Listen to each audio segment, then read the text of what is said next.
What's up, everybody? Sixley here. Before I begin the show, the Purple Sharpie and I want to apologize for taking so long to do another podcast. Especially for Sharpie, pretty much RL has taken over. And it actually took a while to plan this out because of our wonderful guest, MikeZ. However, starting now and in the future, we're going to finally get the ball rolling and start doing these more often. Oh, and another thing. So, prior to recording, I really messed up the intro. Basically, just go along with the fact that when I begin the podcast, I really messed up the intro prior to recording. So you'll understand, the reaction when it begins. Without further ado, enjoy the show.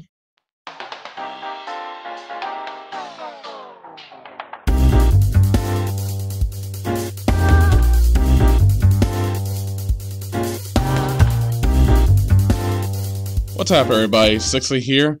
Thank you for coming back to the Skullgirls podcast. And now, introducing your host, the Purple Sharpie, and our most wonderful guest, MikeZ. In seriousness, don't be self-deprecating on podcasts. It doesn't work. I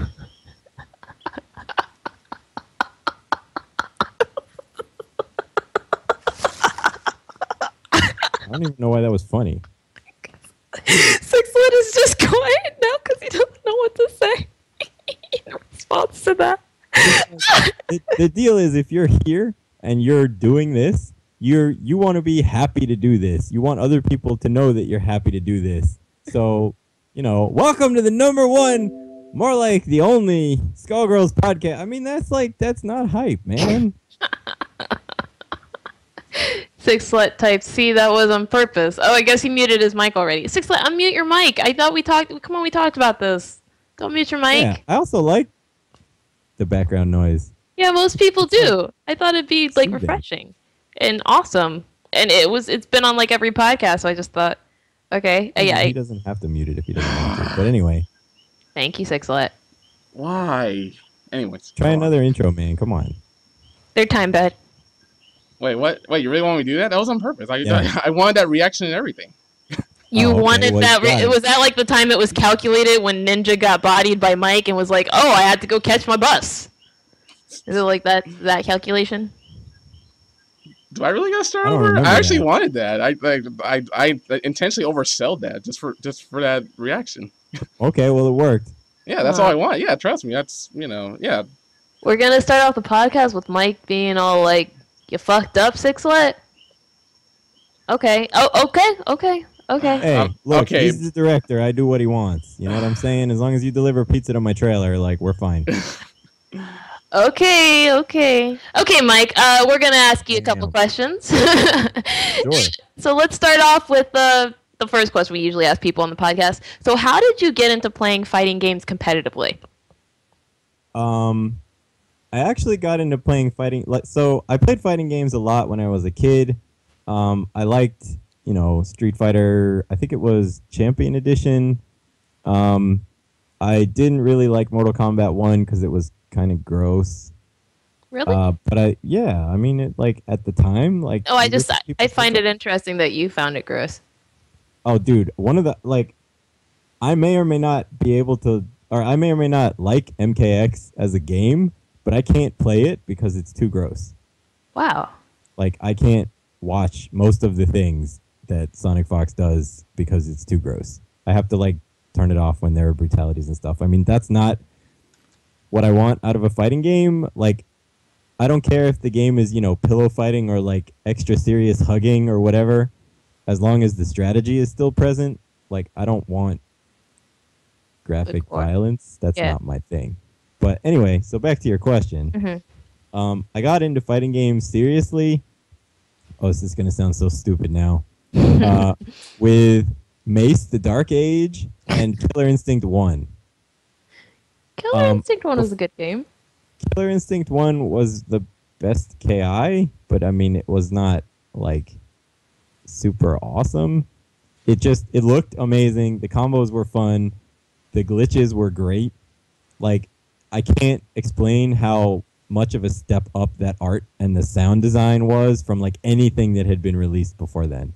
Well, wasn't it also one of the first games to actually come out on disc in arcades?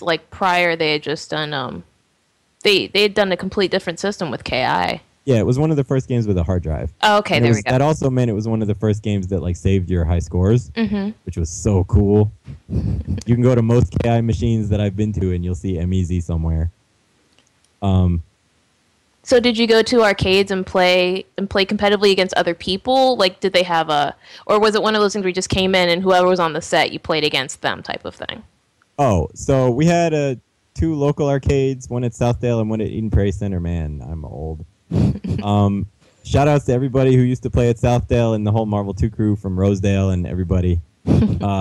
And so there was an arcade within biking distance of my house, and I would bike there like every day during the summer.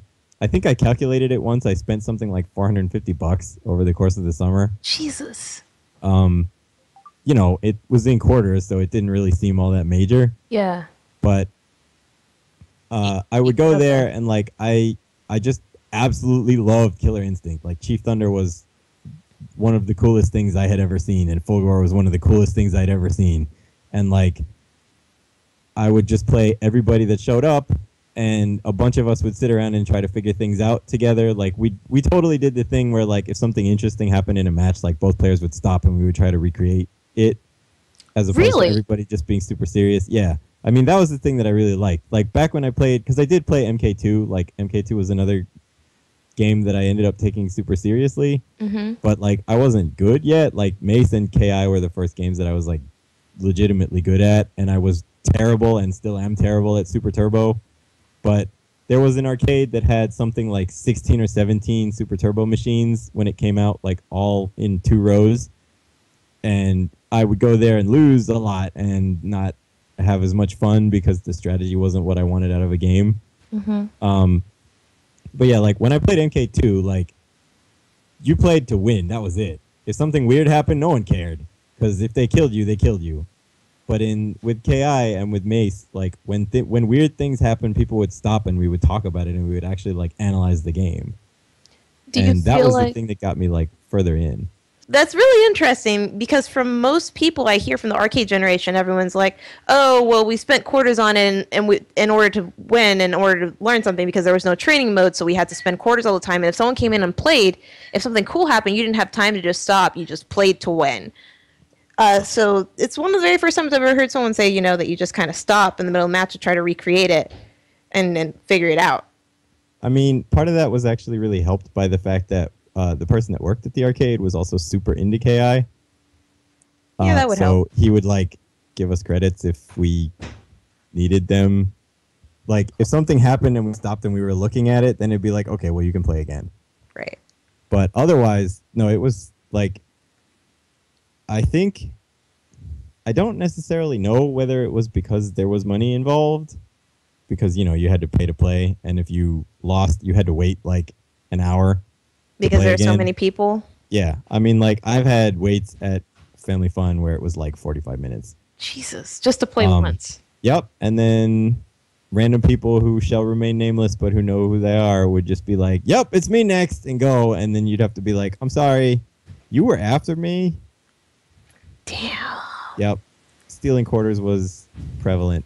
But anyway, the KI stuff wasn't at FFA. That was my God, that's where stealing quarters came from. I just realized that. What? That's an actual term. Okay, because someone accused me one day of like I was playing at a Smash location and I was like, I'd like to play on the setup, and so I came in, I put my controller and I started playing, and he's like, you can't just come in and steal my fucking quarter. And I was like, I have no clue what you're talking about, buddy, but I'm playing this game, so go away. Oh yeah, I mean, like, a lot of arcades had the little quarter slot thing where they were, like, labeled 1 through 8. And you would put your quarter in a slot and remember what your number was. So if you saw somebody else take a quarter out of that slot, you knew they were taking your money. But, yeah, like, people would steal quarters all the time because it wasn't, regulated in any way.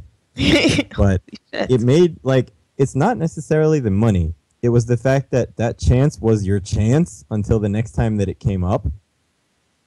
That made everything super serious. Like, if you could win, you were going to win. If you could stomp someone, you were going to stomp someone. If they picked the wrong character, that's their own problem. Like, because that was your chance. And until your chance came up again, you had to watch. There wasn't any of this like, well, I can lose this match and just go right back into quick match and everything will be fine. That is not my stick. Do you feel like that attitude is something that would be a good addition inside of the new generation of players? Do you feel like yeah. I think that there are a lot of people. I'm going to try to put this as politic as I possibly can. That's fair. Yes, I think that attitude would be really helpful in the newer generation of players because so this is one of the things that like I don't think there's been any real analysis of, but I feel like online play is a helpful tool because it means you can play the game against other people, you know, with relatively decent behavior fairly often, like whenever you can get an opponent. But it fosters a completely different attitude. I mean, okay, so one of the reasons that I think like Melee is still so big is because there is no online play. No. Right? If you want to play against other people, you have to go somewhere and do that. Yeah. So when they have a Melee tournament, if you want to participate and you want to play against people that you haven't played from all over the place, you have to go to the thing. Right? Yeah. The game could have easily died if nobody supported it because there is no online play, but not having online play kept local scenes alive. Exactly. The other thing that online play does is it makes it really easy for you to blame things other than yourself for the loss. And this is a thing that I've noticed among people like that play newer games like a lot. It's just like, oh, that guy sucks. He was just spamming uppercut, or oh, like I'm gonna blame the game for this one. It was fine. You know, like there's almost a disconnection between you playing and then you just kind of blame it on some arbitrary thing because like you can never write off losses super easily because they're not really all that important. You can play somebody else again. You also don't really get to play a random person a couple of times in a row, right? You don't like if Pyro Lee was on Third Strike and you were playing him for you were playing it for like multiple reps and he was still winning, you would play him again and you'd be like, man, I'm gonna do better than I did last time. I'm not gonna get hit by his cross-up dive kick or whatever. Then you get hit by it again and you're super mad, and then you're like, next time I'm really not gonna get hit by it.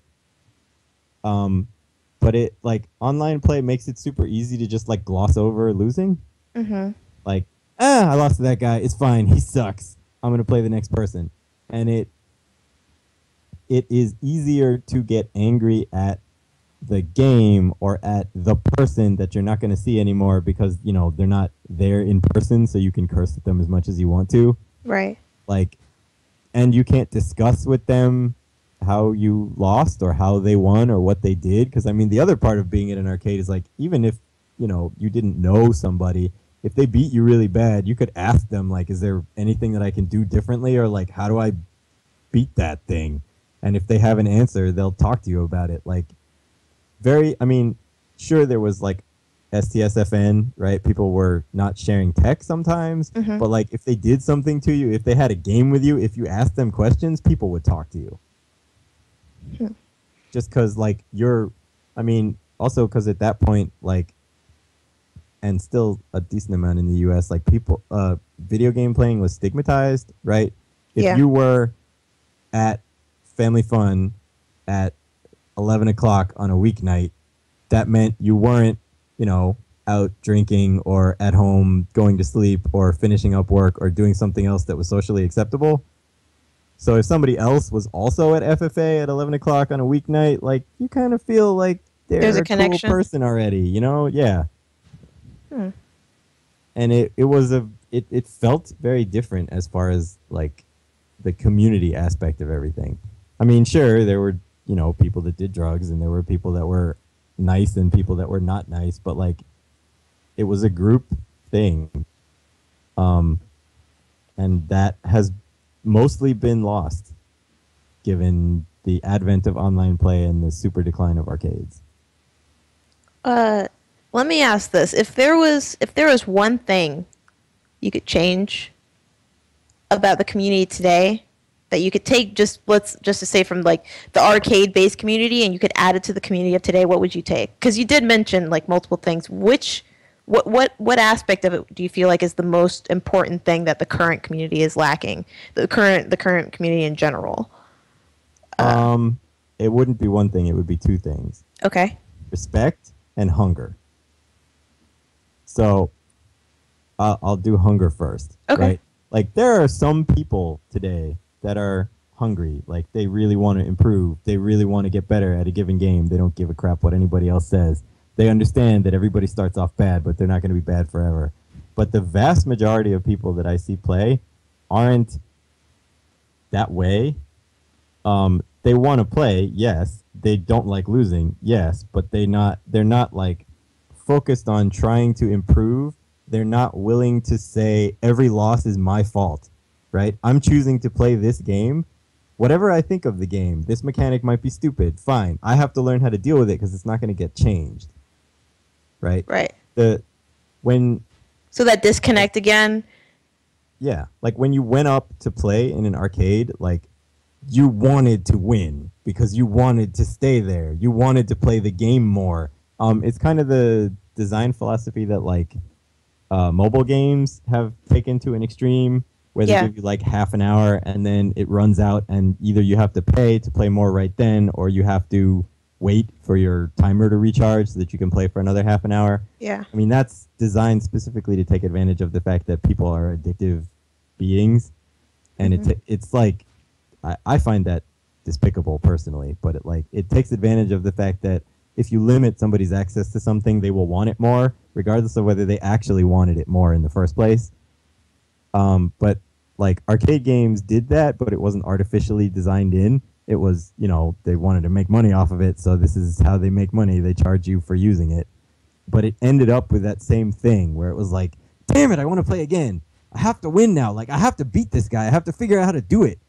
And like, you come away being, sometimes, sure, you would come away being like, that was a really, really stupid. Like, I can't believe that works. Like, when people first found out about guard breaks or whatever, it's like, this is dumb. But everybody has it, and you can always, that's the same thing. Like, if they're playing a character you can't beat, you can always play the same character. You may not want to, but it's an option that's available to you, and you can't complain about the other character when that option is still available to you, right? Yeah. Like, the only time that was a legitimate complaint was in World Warrior, because only one person could pick Guile. Yeah. And respect, like, so that's one, is like the understanding that it is you who needs to improve at every loss and at every victory, but at every loss, it is you who needs to get better rather than the game that needs to change or rather than the fact that your opponent was doing something that you felt was cheap or stupid or whatever. It is you that needs to improve. And that was like a self-taught thing in arcades because if you didn't improve, you just wouldn't get to play anymore. Yeah. And respect is the other major one. I started noticing this. Whatever, I'll just say it. I started noticing this around the advent of SF4. Like, the more people you add to a community, obviously, the less, or the wider the spread of attitudes you will find. Right. But, so the fighting game community used to be fairly insular, again. It used to be small. It used to be people who were willing to sacrifice time to go play fighting games, which was a thing that not very many people would look, nicely upon. Right. It was not always easy to do. It wasn't always in savory areas, whatever. Like, but what that did was it meant that everybody that was playing was dedicated to it. And everybody that was playing was there because that was like, I really want to do this, so I'm here. Because if they didn't really want to do it, they wouldn't be there. They'd be playing like Pong or some shit. Or like not playing a video game, right? Playing dice in the parking lot, whatever. Oh yeah, because there are other things other than video games. Yeah, I'm sorry. I didn't even. The whole rest of your life. But no, so like now that fighting games have grown much more and incorporated many more people who are more casual than the people that would have been playing fighting games if it had remained the same group. Right. You have lost, like, nothing against casual players. If you like fighting games and you find them fun, that's great. But it's open to a whole new branch of type of people that wouldn't necessarily have been playing games if it wasn't introduced in so many different forms. I understand. Well, yeah, but it's the attitude that comes with that. Like, we really have lost the respect between other people. I mean, okay, so the worst that I've ever been treated at a tournament, not by the tournament organizers or whatever, but by the people there, was EVO 2009, the first Street Fighter 4 tournament. That was the rudest, loudest, and least respectful group of people that I have ever seen at a fighting game tournament. Because it was a bunch of people that were just there to be there, that didn't have any sort of camaraderie with one another, that didn't have any sort of mutual respect.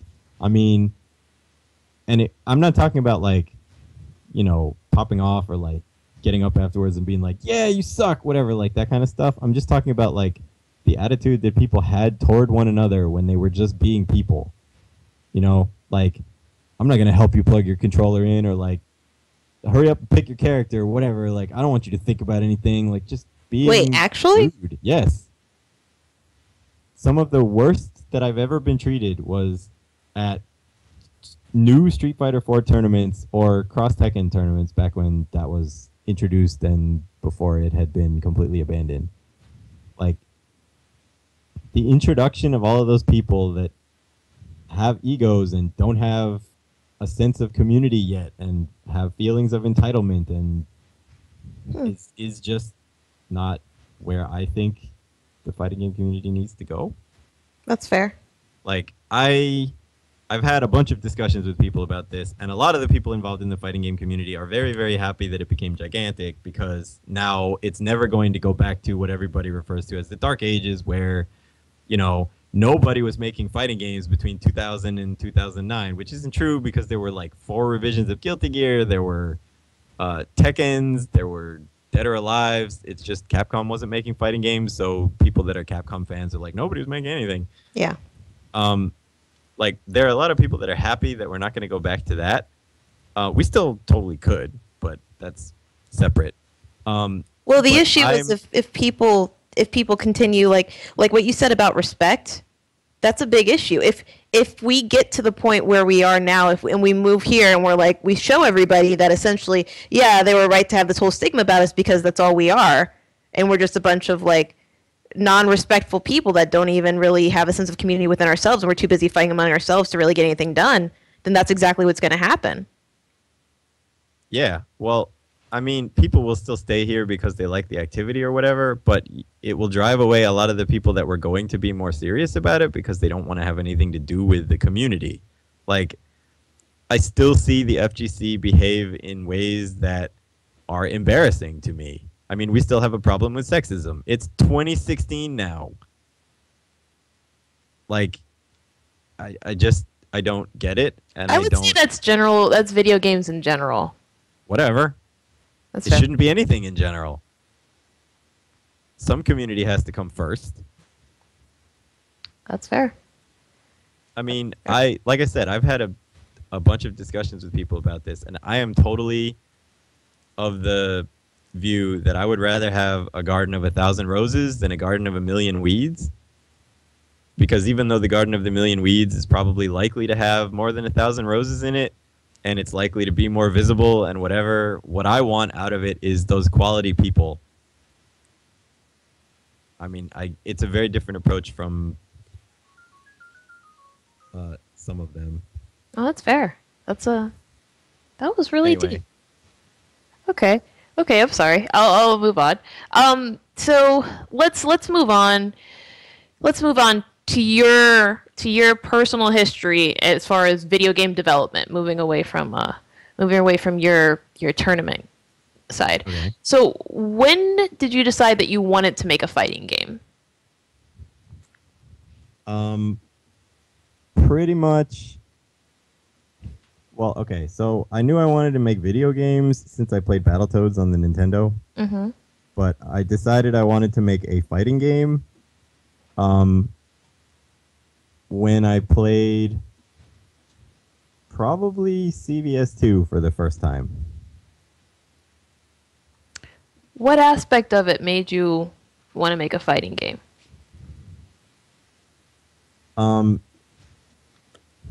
CVS2 just... So there were a lot of things about it that were new, but it was the idea of combining all the different characters and giving them different movesets. Like, you had CAP and SNK grooves. And, like, what that showed me as a programmer was that all of those characters have all of those abilities all the time, right? It's just some grooves let you use some, and some grooves let you use other ones. And, like, that I guess, level of, like, complicated design was one of the things that made me just really want to, like, have something to do with that. Like, it made me want to participate in that industry, like, a ton. Okay. That's probably a terrible explanation, but... No, I want to go a little bit further into it because I've seen a couple of your interviews and I feel like none of them really go in depth into your actual creation of your engine. And I have a couple of questions about it. So I know you said Capcom versus SNK 2 basically made you want to produce a fighting game specifically of the video game genres. Let me ask this. Why did you end up creating your own engine instead of using or modifying somebody else's? Oh, that's easy, because Mugen was terrible. Mugen, first of all, has pretty poor organization of, like, where they put resources and where you reference things with regards to other things. But also, you weren't able to modify the source code, so, like, there were bugs that are associated with the engine itself that you just couldn't get rid of. Wow. Like, if a projectile makes contact on the same frame that a throw box is active, then it will from anywhere that you are, because that's just, like, a problem in the engine, and since it wasn't open source, there's nothing you can do to fix it. I also wanted, like... I wanted a fighting game engine that could parse inputs that were written in James Chen's wonderful fighting game notation that is still the thing that we use all the time. I wanted something that could run on platforms that weren't Windows. Like, I wanted a lot of things out of the engine that nothing that existed at the time could do. I also wanted more control over the character scripting than anything at the time let you have. And I sort of wanted the experience of having made a whole thing from the ground up, because, like, there were a bunch of ideas that I had about, like, this might be how a fighting game works. Let's see if implementing it actually works that way, like how input parsing works, or how switching which direction emotion should have been in when they switch sides with you goes. Like, there was a lot of stuff that was just like, I want to see if I can do this to a level that is as good as the stuff that's out now, or not. Besides Capcom, besides CVS too, I know that you do play Guilty Gear a lot. Did you also get some references from what you wanted out of your fighting game engine from games like Guilty Gear? Guilty Gear actually... So, it showed me some things that I wanted out of the scripting part, not necessarily the engine itself. I mean, actually, there are a couple of things that Guilty Gear, like, showed me on an engine implementation level. Like, the fact that it doesn't change your dummy recording around when the dummy is facing the other direction. Like, that stuff is engine dependent. A lot of the rest of it is, like, scripting, like how your characters slide around or what you can cancel into what. That's not the engine part. Okay. That's the implementation of the characters, right? Like, I can change carry throw periods, or, like, your momentum, or your what is allowed to be canceled into other things when, and, like, the chain order and all that stuff. That's all scripting. That's not, like, the engine itself. I mean, part of the reason... So, I don't consider myself a programmer. I consider myself a designer who had to program in order to have something to design in. Okay. So, like, I made the engine so that I could make stuff in it. I mean, my first motivation for, like, being serious about making something was wanting to try to make AI that was better than like Marvel 2's or CVS 2's AI was, because I was taking AI classes in college, and I was like, maybe we can apply some of this Q learning to fighting games and do like a genetic algorithm where it fights itself like 100 million times and you see what it ends up with at the end. And that actually worked. And it wasn't beatable. And it took advantage of problems that my character scripting had and found infinites that were not humanly possible and wasn't very much fun to fight. I mean, it worked. It was good AI, but it wasn't like what I wanted out of fighting game AI, which turned out to be something that worked more like a human. Right. I mean, like, the AI in Skullgirls is functional. It's not super amazing, and it definitely doesn't do any of the things that I really wanted it to do, but, like, we had to ship a game. Right, I understand that. Let me ask this question. Do you feel, well, that actually kind of goes into the next question I was going to ask, but I was going to basically ask, do you feel like Skullgirls really embodies what you wanted out of your engine to do? Does it do everything that you wanted your engine to do? Was there anything that you would have changed if you knew, okay, here's what I want my fighting game to do.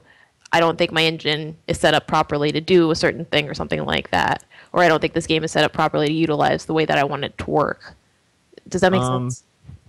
It does, but okay, so I extended the engine a lot. I added scripting functionality to be able to do new things with the Skullgirls characters as it came up that those things needed to be able to be done. Okay. Like Valentine's Poison required the script to have access to variables on the other character that it didn't have access to before then, so I ended up adding those. Fukua'd's little dots ended up requiring some code changes because you needed to be able to emit particles from sprite that you were not associated with. Like, oh, then I misunderstood. I was under the impression that you just utilized the engine the way it was when you were creating the game. I didn't realize it was sort of a work on progress type of thing. Oh, hell no. So I designed the engine in such a way that most of the stuff that we did on Skullgirls that wasn't like, now we need to implement a menu or now we need to like have a different type of timer, like that stuff comes from code. But all of the character scripting stuff is just implemented in a way where if you want to make a change to it, all you do is expose a new variable to script, and then you can do with it whatever you wanted to do with it in the character. So like probably 99 or 98% of everything that the character does is just in script. They're, like, none of it is determined by the engine. But I had no idea what things the script was going to need to be able to do before I started. So like the engine was continually evolving in terms of giving access or providing new functions for script over the whole project. And to answer your original question, I don't feel like there are still things in Skullgirls that I would fix. Okay. There are, like, one of the major ones is, because this was a offshoot of like how IPS works, but one of the major ones is, if I were allowed to, at this point, I would go back and remove every character that has light, light, medium, medium. Remove either light, light, or medium, medium, or both from them, especially if they have multiple hits on one of those buttons. That makes sense. When you get to the end of an Undizzy bar, what you end up doing is light, light, medium, medium, fierce, special, super. And like it extends what you're doing by like 2 to 3 seconds and doesn't add all that much extra damage. And in some cases, it's actually less damage than if you skip hits, or gives the opponent way less meter if you skip hits or whatever. But it would fundamentally change like Fortune and Valentine and Philia. So I can't.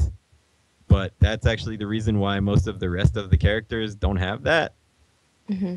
But like, so like there are things like that I would change that would just improve the game experience overall.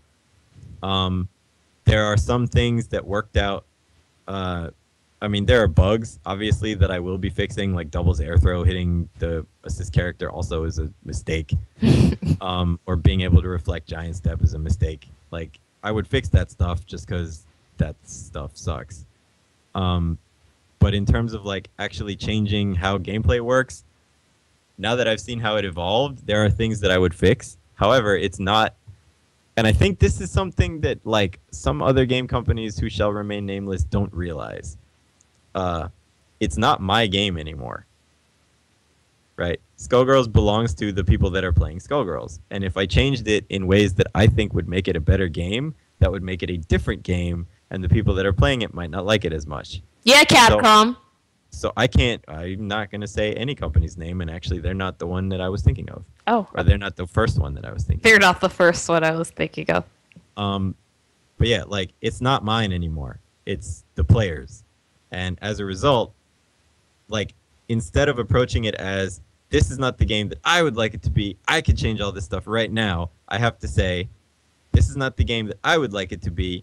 I can only change whatever is within, like, the players being happy with it, right? Like, I can fix doubles air throw hitting both characters because a lot of people think that's stupid, and also because it's a bug.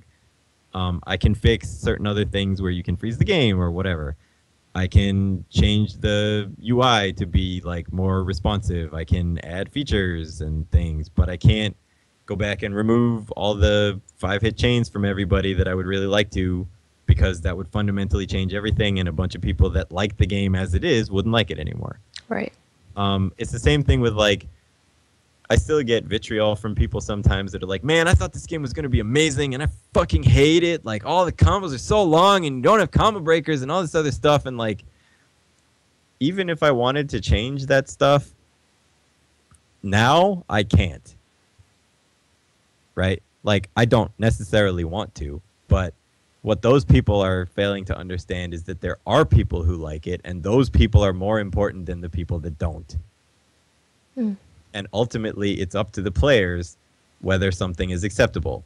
Bug fixes are generally acceptable. Things that make behaviors consistent are generally acceptable. But, like, fundamental changes to the gameplay, you need to really take into account the player's opinion. And it took me a while to realize that, but, like, Skullgirls is not my game anymore. And this concludes part 1 of the special interview with MikeZ on the Skullgirls podcast.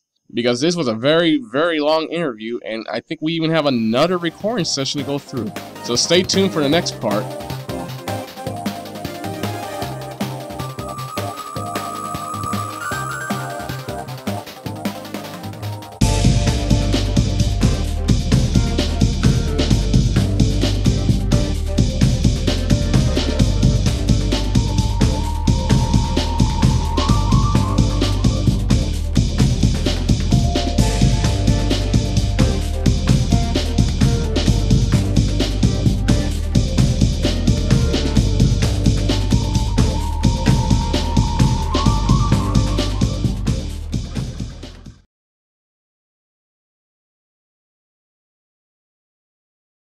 Playing, I'm going to have to help you set everything up, because it's on the wrong input and everything.